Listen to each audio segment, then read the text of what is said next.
Assalamualaikum warahmatullahi wabarakatuh. Perkenalkan, nama saya Asep S. dari FISIP. Sejak COVID melanda negeri ini, maka saya terpaksa melakukan KDRT. Kenapa KDRT? Karena saya harus kerja dari rumah terus. Istri saya sampai bosan, istri saya sampai tertawa-tawa kalau lihat saya sedang KDRT. Mengapa? Karena dalam KDRT saya sering melakukan pelaksanaan tugas dengan cara sila.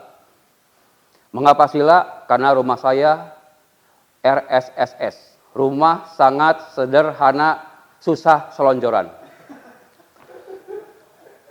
Tapi jangan heran bahwa rumah saya walaupun RSSS, tetapi rumah saya sangat strategis.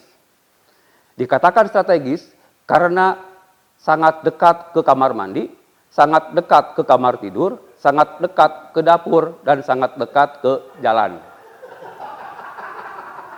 Jadi dengan demikian, ketika saya sila, maka seketika saya juga ngantuk, maka saya tidur.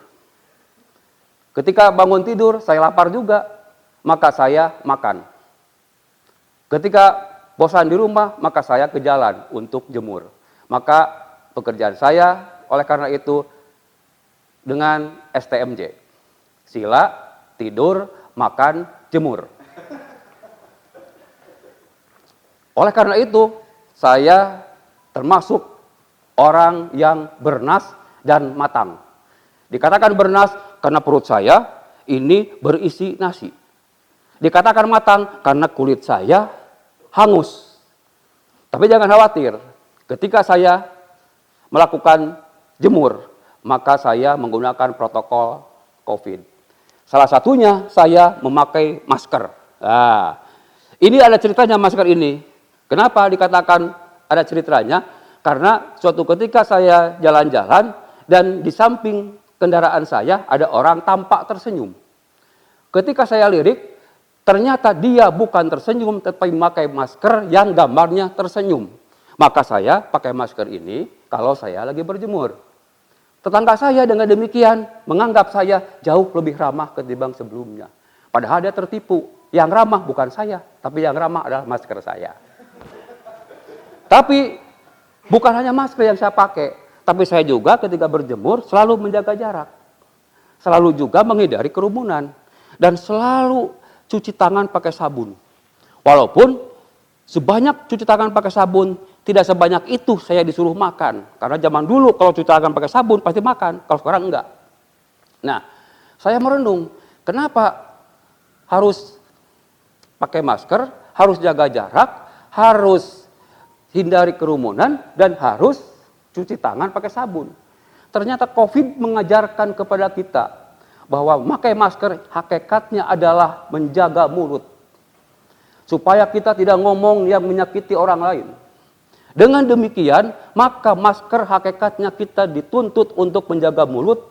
Pepatah mengatakan, mulutmu harimaumu, agar kita tidak diterkam oleh mulut kita sebagai harimau kita. Yang kedua, kenapa kita harus jaga jarak? Karena kalau kita tidak jaga jarak, terlalu dekat dengan orang, maka privasi kita terganggu. Tapi kalau kita terlalu jauh dengan orang, maka kita dianggap sombong dan autis. Maka orang sudah mengajarkan siger tengah. Jadi tidak terlalu jauh, tidak terlalu dekat. Maka hakikatnya jaga jarak adalah seperti itu. Yang ketiga, kenapa kita menghindari kerumunan? Karena kalau kita masuk di kerumunan, kita rentan diprovokasi, rentan di sugesti. Nah, oleh karena itu, maka hakikatnya itu kita lakukan dalam COVID ini. Yang keempat, kenapa kita harus cuci tangan dengan sabun? Hakikatnya adalah kita diminta untuk senantiasa menjaga diri kita, menjaga kebersihan kita, lingkungan kita, keluarga kita, dan untuk warga Unpad menjaga kebersihan warga Unpad secara keseluruhan. Dengan demikian, 4 hal dalam COVID ini mengajarkan kepada warga Unpad untuk tetap menjaga mulut, yang kedua menjaga jarak, yang ketiga tidak terlalu banyak terlibat dalam kerumunan, yang keempat menjaga kebersihan diri. Nah, kalau itu kita bisa lakukan, maka mau tidak mau, suka tidak suka, Unpad memerlukan yang namanya ASEP S. Apa itu ASEP S? ASEP S terdiri dari A, S, E, P, S. A-nya adalah aman. Warga Unpad harus aman. Dari gangguan manapun, warga Unpad harus aman. Termasuk dari kelaparan dan dari hutang piutang. Dan yang kedua, kalau demikian, warga Unpad harus sehat. Sehat lahir, sehat batin. Makanya tadi COVID jaga mulut, agar sehat juga, jaga jarak, kemudian cuci tangan pakai sabun, itu juga hakikatnya adalah menjaga kesehatan. Sehat lahir, sehat batin. Mengapa? Karena kesehatan adalah kekayaan termahal kita yang sering kali terlambat disadari. Nah, yang ketiga, E. Apa itu E? E adalah energik. Dengan energi kita memiliki harapan, kita memiliki cita-cita, kita memiliki keinginan. Nah, dengan demikian, warga Unpad harus memiliki energi, harus memiliki keinginan, harapan, dan cita-cita. Maka yang keempat, harus P, produktif. Produktif, dosen produktif, pegawai produktif, mahasiswa produktif. Semua harus produktif. Dan yang kelima, harus sinergis.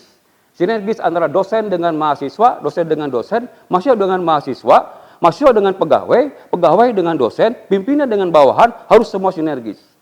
Nah, bila ini sinergi dilakukan, tidak hanya internal, tapi juga eksternal. Siapa? Unpad harus sinergis dengan perguruan tinggi lain, sinergis dengan pemerintahan daerah, pemerintahan pusat, dan semua pihak termasuk dengan alumni. Maka dengan demikian, maka Unpad bisa mencapai 500 besar perguruan tinggi dunia dengan ASEP S. Selamat ulang tahun ke Unpad yang ke-63, ini 6, ini 3. Selamat yang ke-63, semoga Laksana Sapaneja bermanfaat, mendunia, dan bisa membawa berkah untuk Balarea. Di bawah kepemimpinan Bu Rina, Rektor Istri Nan Anggun, Unpad bisa maju. Terima kasih. Assalamualaikum warahmatullahi wabarakatuh. Yes.